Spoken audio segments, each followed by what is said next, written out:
नाज़रीन कराम, खुदावंद मुत्ताल ने मुसलमानों पर माह रमज़ान में रोज़े फ़र्ज़ करार दिए हैं। इस रोज़े की एक शुरुआत है और एक इख्तिताम, यानी सुबह सादिक से ये रोज़ा शुरू होता है और सूरज के गुरूब होने पर यह रोज़ा इख्तिताम पजीर हो जाता है। खुदावंद आलम कुरान में फरमाता है कि और इस वक्त तक खाओ पियो जब तक फजर की सफ़ेद डोरी रात की सफ़ेद डोरी से नुमाया न हो जाए, इसके बाद रात की स्याही तक रोज़े को पूरा करो। यह आयत वाज़े तौर पर बता रही है कि जब तक सफ़ेद धारी सियाह धारी से नमूदार ना हो जाए, इस वक्त तक खा पी सकते हो। और जाहिर है कि इस सफ़ेद धारी के नुमाया होने के बाद ही नमाज फजर अदा की जाएगी। और इसी तरह जब तक रात की स्याही नमूदार ना हो जाए, इस वक्त तक कुछ खा पी नहीं सकते। और जाहिर है कि इसी के बाद नमाज मगरिब भी अदा की जाएगी। लेकिन हम देखते हैं कि शिया सुन्नी उलमा हजरात हमें इस सफ़ेद धारी के नुमाया होने से कबल ही फजर की नमाज अदा करवा देते हैं और अंधेरा छा जाने से कबल ही मगरिब की नमाज अदा करवा देते हैं और इसी तरह अफ्तार करवा देते हैं।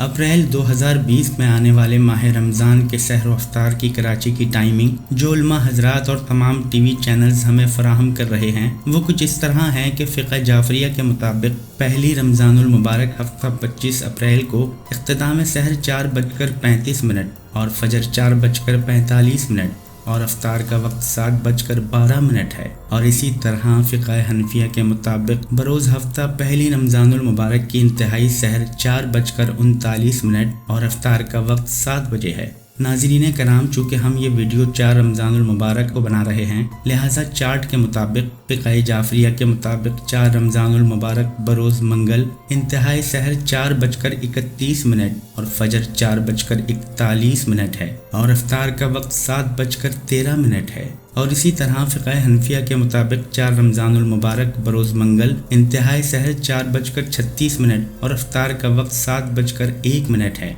ये याद रहे कि जब सहरी का टाइम ख़त्म होता है, इसी वक्त नमाज फ़जर का टाइम शुरू हो जाता है। और फ़िक़्ह जाफरिया के मुताबिक इंतहाई सहर और फजर में जो 10 मिनट का फ़र्क आ रहा है वो शायद एहतियात की बिना पर हो, यानी एहतियात की बिना पर आप सहरी को 10 मिनट कबल ही इख्तिताम पजीर कर दें। लिहाजा इसमें कोई हर्ज नहीं कि आप एहतियात की बिना पर सहरी को कबल ही बंद कर दें, लेकिन ये मुमकिन नहीं कि आप सहरी के वक्त से कबल ही या फजर के वक्त से पहले नमाज अदा कर लें। इसी तरह ये तो मुमकिन है कि आप सूरज गुरूब होने के कुछ देर बाद मगरिब की नमाज अदा करें, लेकिन ये मुमकिन नहीं कि आप सूरज गुरूब होने से कबल ही अफ्तार कर लें या नमाज अदा कर लें।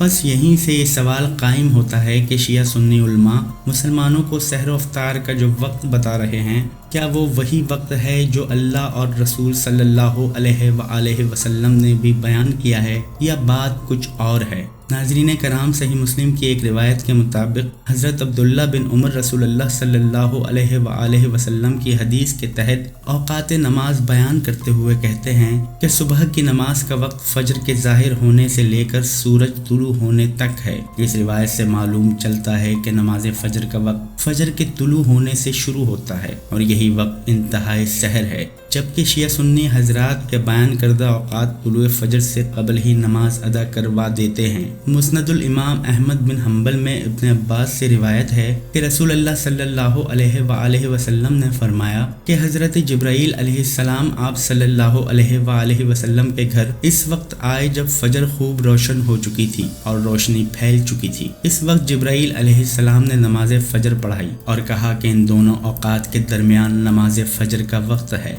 ये रिवायत भी यही बयान करती है कि शफक फूटने के बाद नमाज फजर का वक्त होता है और इसी वक्त सहरी इख्तिताम पजीर होती है, जबकि शिया सुन्नी हजरात अंधेरे में ही नमाज पढ़ा देते हैं। अगर हम अफ्तार के वक्त के लिए रिवायात को देखें तो सही बुखारी की रिवायत में हजरत उमर बयान करते हैं कि रसूलुल्लाह सल्लल्लाहु अलैहि वसल्लम ने फरमाया, जब यहाँ मशरिक से रात आ जाए और वहाँ मगरिब में दिन चला जाए और सूरज डूब जाए तो रोज़ा अफ्तार करो। इस रिवायत से मालूम होता है कि सूरज डूबने की निशानी ये है कि मशरिक में अंधेरा छा जाएगा और यही वो वक्त है जब अफ्तार किया जाएगा और नमाज मगरिब अदा की जाएगी। सवाल ये है कि जब उलमा हजरात हमारा अफ्तार करवाते हैं या नमाज मगरिब की अजान देते हैं तो इस वक्त मशरिक में अंधेरा छा चुका होता है। इस सवाल का जवाब हम आप पर छोड़ते हैं। इसी तरह अहले तशय्ई हजरात की कुतुब में भी अहदीस मौजूद हैं। चुनांचे अल काफ़ी में मरकूम है कि अबुल हसन बिन हसीन ने इमाम मोहम्मद محمد تقی علیہ السلام کو خط لکھا جس میں اس نے تحریر کیا،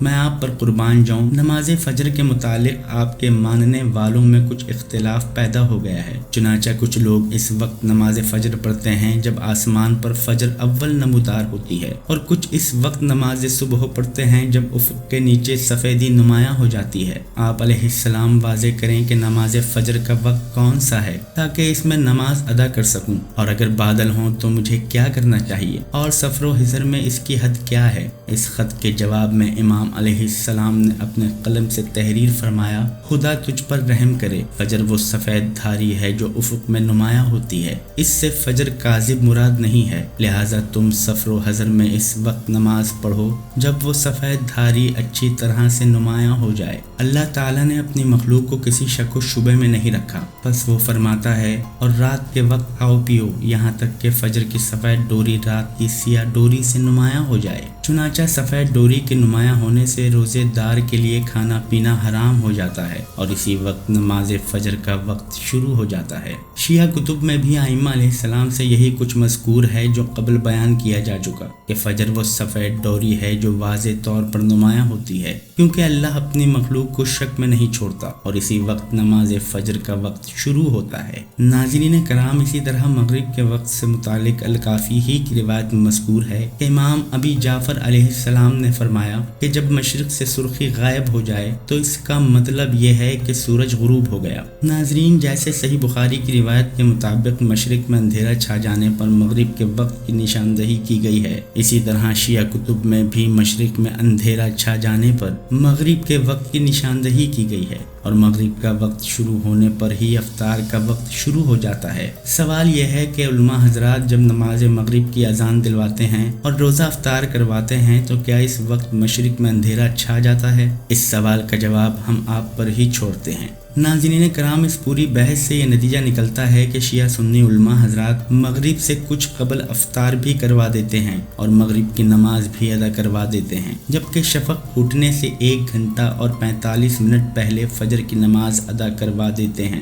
اس بحث کا اختتام کرنے سے قبل ہم گوگل ویدر کی طرف بھی نظر کیے لیتے ہیں۔ اگر آپ گوگل میں شفق پھوٹنے کا وقت معلوم کریں گے تو گوگل آپ کو جو وقت بتائے گا وہ اس وقت سے میل کھاتا ہے جب آپ شفق پھوٹنے کو خود مشاہدہ کریں گے۔ بالفرض اگر آپ کراچی میں شفق پھوٹنے کا وقت معلوم کریں تو گوگل کے مطابق بروز منگل 28 اپریل شفق پھوٹنے کا وقت 5:35 ہے، اور جب آپ مشاہدہ کریں گے تو اسی وقت آپ کو شفق پھوٹتی دکھائی دے گی۔ اسی طرح اگر آپ گوگل میں سورج غروب ہونے کا وقت معلوم کریں تو گوگل کے مطابق بروز منگل 28 اپریل سورج غروب ہونے کا وقت 7:24 ہے، اور جب آپ مشاہدہ کریں گے تو اسی وقت مشرق میں اندھیرا چھا جاتا ہے۔ گویا قرآن کی آیت، شیعہ سنی کتابوں کی احادیث، یہاں تک کہ گوگل ویدر بھی ایک ہی بات کر رہا ہے۔ ناظرین کرام، روزہ خدا نے آپ پر فرض کیا ہے، پس ان تمام احادیث کی روشنی میں وقت سحر اور وقت مغرب کا خود مشاہدہ کیجیے اور اپنے روزے اور اوقات نماز کی حفاظت کیجیے۔ ناظرین کرام، اس ویڈیو کو ملاحظہ فرمائیں اور جان لیں کہ جب شفق پھوٹتی ہے